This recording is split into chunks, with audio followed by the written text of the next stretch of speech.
Hi, it's Tiffany Lorraine, the Resilient Mother, with another episode of the Resilient Mother podcast. Today, we're going to be talking about resilience when it comes to presence, being in this moment, in the here and now. And I have with me Cori, who is into holistic healing, Reiki, all sorts of things that are ways to help you be present and aligned with your energy and yourself. So, Cori, thank you for being here. And please tell us more about you. Yeah, Tiffany, thank you so much for having me here. I am honored to be here and to talk about one of my favorite topics, which is being in the present moment. I know too often we get stuck in okay, what's going on in the future or what's going on in the past, and we forget about the magic of the present moment. I know it's incredibly cliche, but there's a reason why they call it the present, and we forget about that way too often. So I am an individual who has battled anxiety for, I'll give a little bit of my age away, over 20 years. Wow. And I now refer to myself as a thriver instead of a survivor. I've shifted my perspective from it's all happening to me to it's all happening for me. And in taking that perspective, I've really been able to help assist my own life as well as the beautiful souls around me. That's wonderful. I really align with that as well, as I feel like through COVID in the last few years, it's been a lot of developing my truth and Mhm. stepping into it. And as I do that and as I align with myself, I find a lot of healing in that process. And things feel better and flow better. Yeah, yeah. It really makes a difference when we own how amazing we are and just how beautiful this moment is. And I think when we decide to remember, oh, wait, I'm here for this incredible journey and I get to choose how that journey goes, life gets a lot prettier and it gets a lot easier too. I also feel like you become more resilient because you know how to keep coming back to the present moment. And the only two things you really have control of are yourself and what you're going to do in Yeah. this moment right now. You don't have control of the future. You don't have control of the past other than letting go of it. So you have to know how to be in your full power to be resilient. And then when the things come through life, they're seen more as obstacles instead of becoming a part of you or confusing the vibration or the truth that you're meant to be resonating at, unless you shine your light. But Yeah. that's how I kind of define resilience. What does Yeah. resilience mean to you? I feel resilience is really knowing that that you have the ability to have what you need when you need it, Mm, and that can be for me it's holistic health. So health is so much more than just our physical. It's what are our financials, what are the physical, what's the emotional, the intellectual, how do those all tie together? And when those holistically work together, to me, that's true resilience. And also just owning the fact that we don't have to do it alone. Like yes. being vulnerable, putting on our superhero cape, and asking for help to me is a sign of, okay, we're going to get through this. That's that's a superhero power. I do think that's the difference in the definition for the last generation versus our generation of Mm-hmm. resilience. Is the old generation would be more about pushing through no matter what. That's resilient, just getting through, making it happen, versus we want to enjoy the journey while we make it happen. And resilience for us is more of remaining within our truth despite whatever circumstances we may face. We're able to come back to that center and come back to that truth and ground. So you struggled with anxiety. I've had my own struggles as well, and that really started my journey into exploring different ways of healing, from energy healing to essential oils to therapy, just what all's out there. And I've been blessed to kind of get a taste of all of them. But what was your process of finding what worked for you? Yeah, it's been continual. The beautiful thing about life is I'm a huge proponent of the classroom of life, but different tools work at different points in time. So I've been very grateful that a lot of the tools that I've gathered over the last 20 years, I've been able to incorporate as I build myself forward. Um, the things that I went through, gosh, in my teens and early 20s, I really thought that Western medicine was going to be the answer, as well as going through therapy, which they can be very beautiful solutions for individuals. However, for me, I had low magnesium, but that's not a common test that doctors do. Um, and if they had done that, I could have been a lot better off. But I had a very dear friend who suggested that maybe I try Reiki. They were going through some big life transitions, and I said, I will try whatever. Just send me to the snake charmer. I am not sure it will work. Nothing else has really worked. And after 2 sessions, I just thought, okay, this isn't snake oil. I want to know how I can help others because this has made such a drastic difference in my levels. If I can help one other person feel as awesome as I do right now, then I'm doing my purpose in life. Yes. And 8 years later, it's still my purpose in life is to who is one more person that I can help feel more comfortable in their skin, feel like they're more connected and just more confident on how to grow forward. And similar journey, we're told go to the doctor, we're told try medicine, we're try, those kind of things. And all those things made me worse, like severely worse. And I just know that I have a genetic disposition that pharmaceuticals, I have all the side effects. It just causes Yeah. more problems for me instead of fixing anything. And I'm not going to layer Yeah. medicine on top of medicine. That's just even more of a disaster to me. And so I've learned more about what to ask for in a blood test. Like I can ask for more like what's my whole hormone plan, like what is going on with all of my hormones, not just a few of them or the few you check for my thyroid. I want to know all stuff so I know what I can look at to fix it. And I think too, it's going to be different for every individual what resonates with them. Energy healing, Reiki, essential oils. There's just a whole bunch of Eastern that we're getting into now as we're more aware as a society of wellness and those practices. But what I like to teach around it is something I didn't realize I was actually doing for myself, which is around the senses, because you really have to use your senses to come back to the present moment. I don't know if you found that to be true with what you do, or do you have examples of that? Yeah, so you'll notice behind me there's a fabulous crystal cabinet. It was my grandmother's china cabinet, but while I was studying actually for gemology exams, I learned about Ayurveda and they incorporate crystals into the healing. And I'm like, wait, there's a system that's thousands of years old that takes items of the earth that happen to be gorgeous and shiny, but helps individuals to actually heal and grow themselves forward. They have healing properties.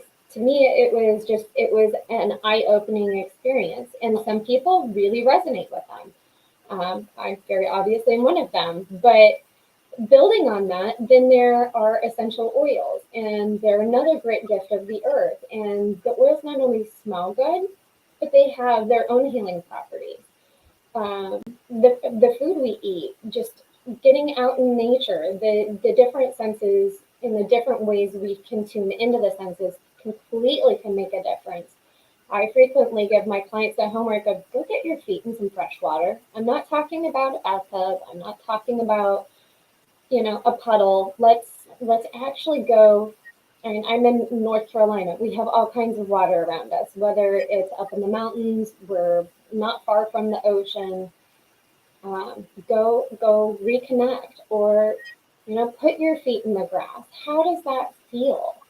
Yeah. What do you feel through your whole body? Or close your eyes and what do you hear? How does that sense feel? So tuning into our senses really makes a big difference. And that's one of the reasons why I like Reiki, which for those who are unfamiliar, Reiki is a Japanese energy healing technique, which is the intentional movement of energy for your body to help balance itself. Hospitals have started using it post-operation as it helps the body to release and heal faster. The government's actually approved it as a PTSD treatment for our veterans. Woohoo! Yes. But as a recipient, you just get to relax. And the practitioner works as a conduit to help your body do what it needs to do best. And I do think some people are more gifted with it than others as well. Like I've explored some things where I learned foot zonology, for example, and appreciate that and learned about essential oils. But I don't know that I'm a healer in Reiki, but I do think different ways of healing speak to different people. Yeah. And just like our nature is a gift to us. Our herbs, our oils, being out in nature, all those things were meant to heal our body at a cellular level and work Yeah. with our cells. Whereas the things that we make sometimes aren't, we don't know what they're doing to the cells. Even after a Right. 10-year study, we still don't know what the long Yeah. lasting effects of messing with that balance we're meant to find in nature is. But everybody has a gift. So you're going to be unique on who you work with Yeah. and who has those healing gifts that they've embraced in their truth. And so just I think people sometimes get discouraged when it doesn't work for them the same way it worked for someone else. But I think it takes a lot of exploration. And I Yeah. like to encourage people to find your favorite and find a way to make it a part of your day. You find a way to make your favorite scent a part of your day, your favorite taste a part of your day within reason, kind of things, but just Yeah. little bits. And that can bring you right back to Mm-hmm. the present moment. Well, in building on that, I work with a lot of people with meditation and breath work and building on Reiki, which meditation simply means being in the present moment. It doesn't have to be big and scary. It doesn't have to be for hours at a time. It doesn't even have to be for 20 minutes at a time. As I'm working with individuals, one of my favorite ways to really start out with is, okay, do you like your shampoo? When was the last time you thought about, do I like the way this lathers? Do I feel like it's too soapy? Do I feel like it has too strong of a scent? Or do I want a different feeling? And then what does the shower water feel like as I'm washing this off? That is simply a very simple meditation. It's just being in that present moment. And I know, especially moms, as we're in the hustle and bustle of the day, sometimes that might be the only 5-minute meditation you can get in. Right. So enjoy that shampoo. Take that time for yourself to reconnect. Yeah. And building on that. Little moments. I think some people think, oh, I've got to get an hour to really Yeah. learn meditation. I've got to set aside all this time. I was going to say, is I beautifully on cue here, kiddos in the background. Right. And you're in a way, you're practicing your own form of meditation by being here with me. Thanks. And the beautiful people who are tuning in for this episode. It is its own form of active meditation.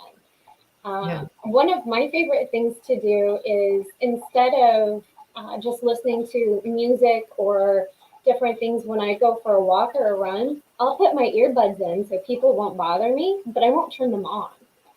I'll just listen to what's going on around, and you never know what you're going to hear. I've done that in the gym a few times, and people don't think I hear them. Yeah. It's kind of interesting what happens when you choose to tune into your senses, because a lot of us are just bombarded today with over stimulation and all these things, and it's firing too many neurons and too many things, and then we have burnout, and you feel like, but I haven't done anything, but you've allowed all of these things to send messages to you and take it on. So I think another part of being present is an awareness, like you're saying in the shower, also an awareness of what energy and what things are you allowing in, and how does that shift your energy to be present, and is it pleasant? Another thing that you talked about, are you enjoying the process? Are you enjoying your day? Are you enjoying the moment? And if you're not, what can you shift? What can you change? Yeah. Because you're in control, whether you realize it or not. And I think the first time I did meditation, it was hard. I will admit it was really hard. I did not realize how my mind moves very, very fast. And I go through lots of fast thoughts. And I know some people do. Some people have a hard time keeping up with me in conversations because I'll fire on all these neurons. So to sit down and do meditation for a mind that's hyper creative, at first it was a lot of getting all those ideas to just settle down and get back in my body. I think for a time I wasn't even in my body. I was having this conversation with someone else today too, of just to be in alignment, you have to be grounded. You have to really be grounded in yourself and in those energy centers. If you're not in your lower body and you're just working from your heart up and you're more ethereal, you're not really in your full power even. Yeah. And as a vocalist, that's even true. If you're not in perfect alignment, you cannot get the full power of your voice out. And so there's and how powerful that is and how powerful we are. We already have so much of the answers inside this amazing body and this amazing mind that is still being studied, and we're still finding things out all the time. Yeah.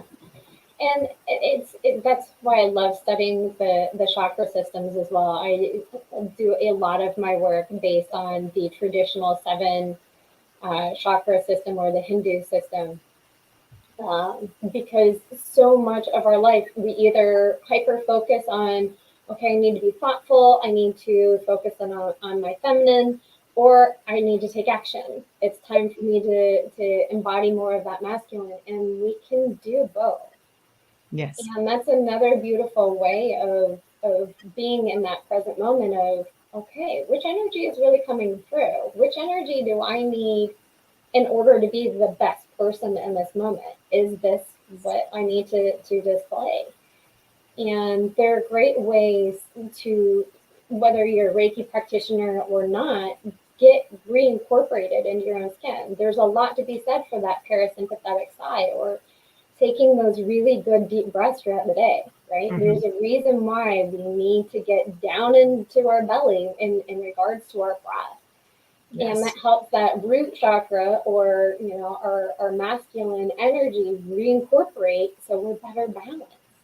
And I think about kids, they come into this world with their own personalities and they're just living their truth when they're little before anything's messed with it. And the way that they breathe naturally through their belly is just the way. And then we learn things, and then we're told to have certain posture, and then we worry about image and all these things that, if we allow, get in the way of just getting back to who we came here to be and who our blueprint already was given to us to be. And these are the things that allow each individual, whatever their blueprint is, if we want to put it that way, to be in alignment physically, spiritually, and energetically. And then the outside world and different things almost have to either be in alignment with that frequency, or you have a way of shielding yourself because you're within your own power.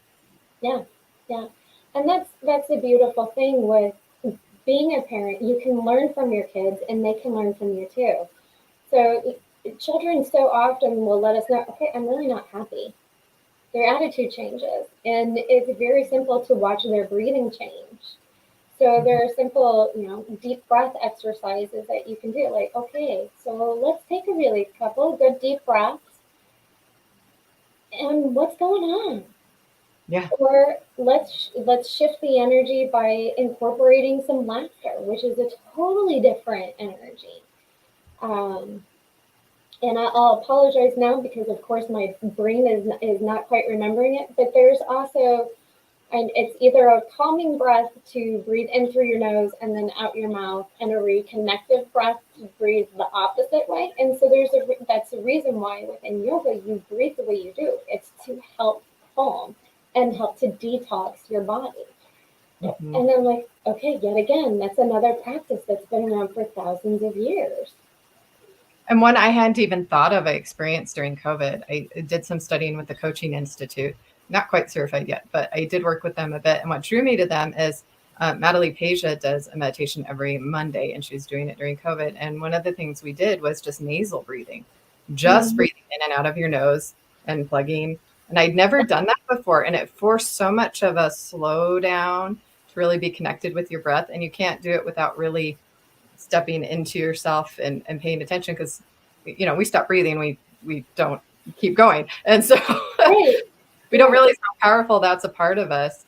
And it really was helpful just to realize, okay, yeah, connect with the breath. Well, there's a bunch of different ways to explore what works for you to bring you back to the breath, and there's so much scientific proof even by it bringing that fight or flight down, bringing anxiety down. All the things that we're struggling with today just can come back to our breath. Yeah, when we're feeling very anxious, we're not breathing correctly. More often than not, when individuals are starting to have panic attacks or anxiety attacks, we're not exhaling. We're not letting go of what we need to let go. We're not letting the universe do what it needs to do. And there's this great technique, I'm not sure if you're familiar with it, but with box breathing, where you breathe in, you hold, you breathe out, and you hold. If you can, they recommend 4. So you breathe in, you hold, you count to 4, you hold for 4, you exhale for 4, and then you hold for 4. If you're feeling really anxious, I'm a big fan of the number 3. sometimes that one little number makes a huge difference. And I like drawing the box when I do it, just because of Yes. that. I'm a visual person, so I have to add some visual into that. Yeah. And as a background in singing and being a vocalist, that's all we worked on was the breath, because we wanted to be able to sustain a note or a phrase for as long as we can. So a lot of what we did was a breath in as full as we could, and then how long can we let the air slowly go out and be sustained? And but you have to be in alignment for that to work. Like that's something I don't think we realize. All of us on our phones and in this posture. Yeah. And we're doing this, right? We are constricting our airflow. We're also constricting oxygen to the brain and even blood flow. You weren't meant to sit this way. And then we wonder why people have so many problems. Well, and it creates heart problems too. And the heart is our crossroad if we're going back to the chakras. So you've got 3 upper, you've got your heart in the middle, and then 3 lower, which are more of our masculine. And when we're all slouched and crossed, our heart can't do what it needs to do. So it's one of my favorite exercises just to reconnect to the heart is to stand with your feet and your arms as big and wide as you can. 1, you can't be small. 2, you cannot not breathe. When you're all big and taking up space, you're breathing. And it's especially with little kids when they're feeling scared. Once you can kind of converse with them and get them breathing again, it's like, okay, let's take up some space. Yeah, I love when they're like, exactly. And even as moms, I think, or as women, we need to be reminded it's okay to take up space. Absolutely. With our energy, with our power, with our alignment, we are allowed to not shrink. I think because I don't know in our audience who knows all the chakras, can you just go through them from top to bottom or whatever way you like? They'll understand a little bit better what we've been talking about. And maybe we can traditionally, I'll go from the bottom up. Traditionally, there are 7 chakras, and their chakras are just energy centers, and they're located throughout our whole body. But the major ones are the root, which is our pelvic area. That's where our fears and the negative Nellies have a tendency of hiding, and it's our first chakra that's developed. Our second chakra is the sacral, and our sacral is our home of our creativity and our sexual energy.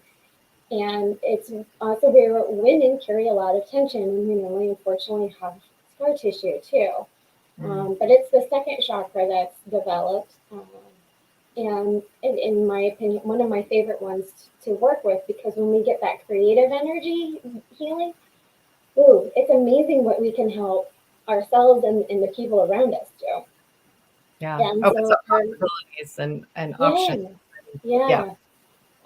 The third chakra that's developed is the solar plexus, and it's more like the center of our abdomen. And this is where a lot of gentlemen carry their tension, and it's also where a lot of anger and a lot of criticism hide. So, guys, let's help on working that out. Although I'm finding a lot of women have tension there too anymore. Welcome to the world, unfortunately. But it's a beautiful, easy thing to help work through. So yet again, connection and breath, let it through. The heart chakra, which is where I really base my practice out of, is the 4th chakra that's developed, although it's the first major organ within us that's developed. So your heart comes before your brain. Just remember that. But the heart is the crossroads. So we've got the lower chakras, which are known to be more of the action or the masculine energy. And then the heart is that beautiful crossroads. So then above the heart, which actually it also includes the lungs within the heart chakra. So then we've got the throat, which is our 5th chakra. And it is your throat, your thyroid, your lymph nodes, all throughout that. And that's all about communication. And I find a lot of people who have not been speaking their truth, unfortunately, have thyroid issues. That makes sense. Yeah. The body doesn't lie. Yeah, the body does not lie. And to me, that's another reason why I love doing the energy work is I can sense, okay, what's going on here? The body's trying to say, hello, we've got an issue. And the energy is saying, well, here's the heart of where it is. And so that's why within my practice, I work with both. So continuing with the chakras, the sixth chakra is your third eye, and that's towards the center of your forehead. And it's really where the universal knowledge comes through. It doesn't have a filter. It's just, here's what we're working on. Here are some beautiful ideas. And it's that sacral chakra that helps to then take action on those. The crown chakra is, to me, that's what creates the space for that divine information to come through. So you've got the seven chakras, with the crown being the top one. And when those are all in alignment and there's not something blocking them, and it can be a block in the front of your body, back of your body, up, down, you're going to know what you're dealing with and what needs to be cleared. And she mentioned some of those things along the way. So that's what we're talking about when we talk about Reiki and energy centers. And I've experienced Reiki myself, and I did find it to be very effective and also revealing of some things that were interesting. It brought up some generational pandered things. There was a big bear that came out in one of the Reiki sessions that I did. I later came to find out I had a family member in my ancestry that was attacked and killed by a bear. And so I thought that was interesting, that it looked like there was some generational healing that was happening even within that, because we do carry those energies. I think we have to be very careful when we say it's my body. I do agree that we have agency what we do, but what I don't think we realize is whatever we do to our body will be passed down to 3 generations. And that can include trauma, and that can include habits that we form. So we either get to bless the next generation with the things that we do in our life, or it's almost a curse that you're going to pass those things on. And so we need to take more responsibility understanding that as part of our healing process. Yeah, and that's one of my favorite aspects of doing the healing work is when we work on letting go of stuff from ourselves, we let go of it for the generations before us, the generations after us, and then it'll ripple. So it's going on for your kids, their kids, and then their kids, and it's such a fabulous opportunity that we have just to be the cycle breaker. And with a lot of the modalities, whether it be Reiki or oils or crystals, sound healing, different types of water therapy, they're not really invasive. So you don't have to reface the trauma and go through that again. It's just a beautiful opportunity to be like, okay, this no longer serves me. Yeah. And then release. Let go. Yeah, the release. I think that's the most powerful thing too, is there may be things that feel like they're stuck. And yes, we have pain points. Yes, we have trauma. They need to be addressed, but there's ways of doing it gently, like you're talking about. There's ways to acknowledge it, think it's for its purpose, and send it on its way, or even just acknowledge this isn't mine. This is from a generation before, or this is from something or someone else. And you can clear your body of those things, and then you're in alignment, and then you know your full power. And I think until you experience it and you experience your true self, you may not know how to put the right boundaries around it to protect it. So the important part is once you do heal, and once you do know you're in your body and you are living your truth, you know what your triggers are, you take responsibility for those triggers, you heal the ones that you can, or find a way to keep working on the other ones. Then you got to protect yourself. Like, for example, I didn't realize I was empath. I did not realize I was taking on some other people's feelings. I knew I was really intuitive and could meet people where they were at and some things like that. I did start to understand that gift, but I didn't understand that sometimes I was taking too much on myself. And I didn't need to take on the negative emotions of other people or things that were even being put on me, and that I once in a while need to just put up a barrier around me, like a little bubble. You just kind of envision that little bubble. There's different techniques for it, and just own I'm allowed to protect my truth and just stay in my light and who I am. And if I have the opportunity to share it, I'll share it, but I'm not going to let anything interfere with it. Yeah. And that's the beautiful thing about boundaries or standards. You get to create them, and they can be permeable for some people. They don't have to be permeable for others. They can be multiple layers. It can be a bubble. It can be a flower wall. It can be crystalline energy. It can be whatever you feel resonates with you in order to help you feel safe and secure within your own skin. And then you're able to be present.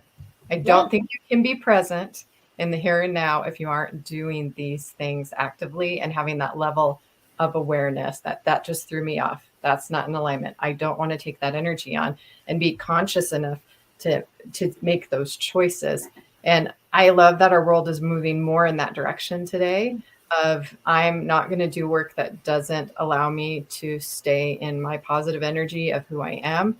I want work that embraces that. I want to be able to honor my family and my time. And really, on the bigger scale, when one person heals, we talked about generations, we're really healing the world in a lot of ways, because we start honoring our earth and realizing we need to take care of it and to take better care of each other. That's what we're actually here to do. It's not a competition. It's not any of these other things that get in the way with being present. If we're looking at comparison is the thief of joy. So on this healing journey, if you've listened to this and you're going to explore things, just honor your journey, your unique journey, and know that Cori's journey, my journey, now we are taking our journey so that we can serve other people, so that we can help them heal in shorter periods of time than we did, or get further ahead towards your goals in a shorter period of time than we did. We don't want you to struggle for years like we did. No. And I think that is truly the greatest gift of being a healer, is being able to say, look, here's the really ugly lesson that I went through. Please know that, yes, it's your road, but you don't have to go do everything and experience everything for you to learn the lesson. You can have those beautiful lessons imparted within you by somebody else. So please learn from our lessons, take them, share them with your kids, share them with everybody around you, so we can all be a healthier ripple. Absolutely. Absolutely. We want to be the good force of change in the world. And the Resilient Mother podcast is about creating resilient mothers to live their truth so that we can pass it on to the next generation. So I really do believe family is the foundation of society, whatever your family may look like. That's very varied. And we have lots of variety today, but wouldn't the world be boring if we were all vanilla? We need that to embrace those differences and the lessons that come with that, and our common humanity, that we're all on the same journey. We all want to experience love, to be present, to enjoy this moment, that the gift that it is, to live our truth. And as we honor those things, we will have the opportunity to change the world. So Cori, where can people find you if they want to work with you? Yeah, the easiest way to find me is either on Instagram. I'm Cori Stuart Holistic Healer. That makes it, I try to keep it as simple as possible. And it's spelled CoriStuart for my name. And that's my website as well.